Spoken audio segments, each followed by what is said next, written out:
If you thought the Golden State Warriors couldn't look any better than they already did with the addition of Jimmy Butler, well, they just added this guy to that team. Green into Kuminga! Kuminga! But before we talk about Jonathan Kuminga or anyone else on this Warriors team, 4,000 three-pointers. Curry thought about three, he'll put up a three. There it is! Number 4,000! Yep, Steph Curry just hit his 4,000th three-pointer. And whilst it wasn't his most productive game, like so often with Steph Curry, the box score does not tell the full story. Because 11 points and 5 assists doesn't show the defense that was being played on him. I mean, if you want to see how much the Kings were worried about Steph, look at him getting the ball on the baseline. And with pretty much no room to move, Valanciunas still feels the need to double him, which frees up Draymond under the rim, and Steph is always going to find him for that bucket. And that's the dangers of doubling Steph Curry. Sure, you can keep him from scoring 30 points, but you are giving up opportunities to every other player on the roster. And when you have the shooting of Quinton Post now, when Moses Moody is knocking down threes at will, and then Draymond Green and GP2 have turned into snipers, all of a sudden, sure, you can take away Steph Curry, but you are giving up wide open shots to everyone else. And those are the plays that ended in assists. How about the plays where Steph was doubled that didn't end in assists? Like on this play which I just showed before, resulting in JK getting that dunk, where Steph gets doubled off the Gee screen, he gives it up to Dre, who gives it up to Gee, who then drops it off to JK. And this is also an example of the development of a guy like Gee Santos. He gets the ball in the middle of the floor, and with the Kings helping over, look at the beautiful bounce pass to JK and that finish, by the way. Do you see how he was too far under the rim? So instead of adjusting before dunking, he decided, let me adjust my body whilst I'm in mid-air. Wouldn't it be nice to be able to fly like that? And what JK does for this team is he just adds more firepower to a team that has looked great offensively and great defensively ever since acquiring Jimmy Butler. But it's more than just him simply giving you 15 to 20 points a night, it's the lineup possibilities that you now have. What you guys would have noticed is the Warriors have been running a lot of lineups involving 4 starters. 4 starters not named Steph Curry, and having Steph in the other lineups because Steph is just that good. But when you have Jonathan Kuminga coming off the bench, and then the shooting of Buddy Hield, who isn't always shooting great, but at least he has the gravity, and then the hustle of Looney and Gee Santos, all of a sudden those bench lineups alongside Steph Curry actually have the right balance of shooting and defense. And then you have Jimmy Butler, Draymond, and Moody in another lineup with Brandon Podziemski still to come back. This is the key, and this is why the Warriors have been an elite team ever since trading for Jimmy. Because regardless of the exact combinations, you have one of Jimmy Butler and Steph Curry on the floor at all times. And not just those two guys, but you have complementary pieces alongside them. And I already mentioned how Steph Curry creates open shots for his teammates. Well, Jimmy is exactly the same. There's a reason Steph and Jimmy combined for 17 points,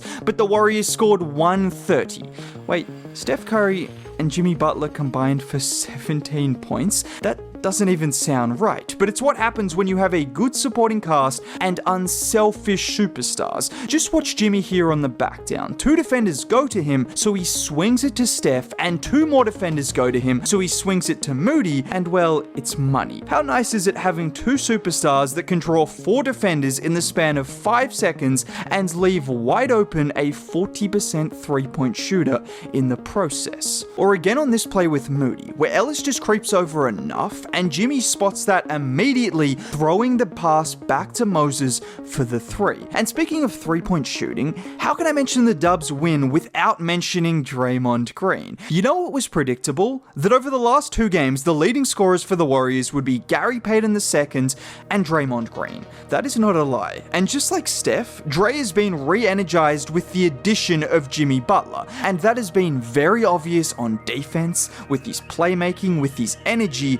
but this game, well, Draymond decided Steph Curry might have made 4,000 threes, but I'm going to be the best shooter on the floor tonight. And that's exactly what he did, knocking down 4 3-pointers. And I don't think Draymond gets enough credit for his 3-point shooting, because we all remember his shooting in 2016, but it's easy to forget that after 2016, Draymond really struggled shooting, in particular from 2019 to 2023, where he shot under 29% from 3 on just 2 attempts per game. The last 2 seasons, he's made an effort to work on that jump shot and to be more confident with that jump shot, and it's paid off, because he has shot 36% from 3 on just under 3 attempts per game the last 2 years. And whilst he's clearly not a sniper, I don't know about you guys, but I feel confident when Draymond takes a shot. There is a level of confidence that he now has, and I think that has spread to everyone watching, and I'm sure everyone playing with him. Even to the point where a few games ago against the Pistons,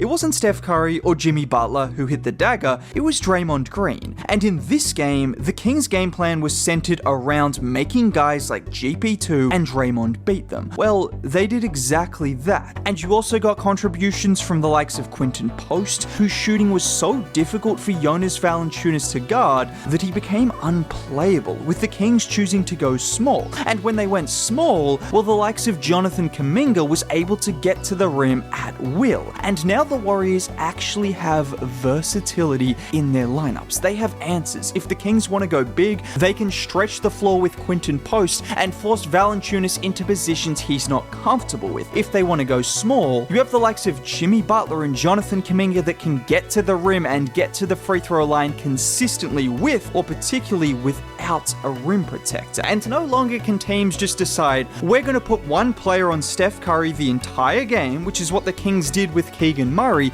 and double team him pretty much every time he gets the ball, and just expect that everyone else on the Warriors is going to crumble. That is not the case. This is a new look Warriors with a new level of confidence, with a new level of skill, with a new level of chemistry, and overall, you can't get away with just selling out on Steph Curry unless you want to give up 130 points and win and say, well, we kept Steph Curry to 11 points. You can always do that, but that's not really a great strategy. Now, there is one other player that I'd like to give credit to, Buddy Hield. And I know Buddy is a frustrating player for a lot of fans, because the best version of Buddy and the worst version of Buddy is unlike any other player on the roster. It's the reason you always hear the broadcast talk about the Warriors' record when Buddy scores 15 points, because when Buddy is playing at his best, this team is almost unstoppable, particularly now with Jimmy, with the way Dre is playing, and of course Steph Curry. When Buddy Hield is giving you that elite shooting, how are you supposed to guard all of these players at once? You just simply can't. Hence the record when he is playing well. But it's fair to say it's been a pretty inconsistent season for Buddy. But when he does play well like he did against the Kings, you see how great this team is. Now, if you did make it all the way to the end of the video and want to see more content like this, consider subscribing. Dropping a like on the video would be cool. As always, hope you have a great day. Thank you very much. Bye.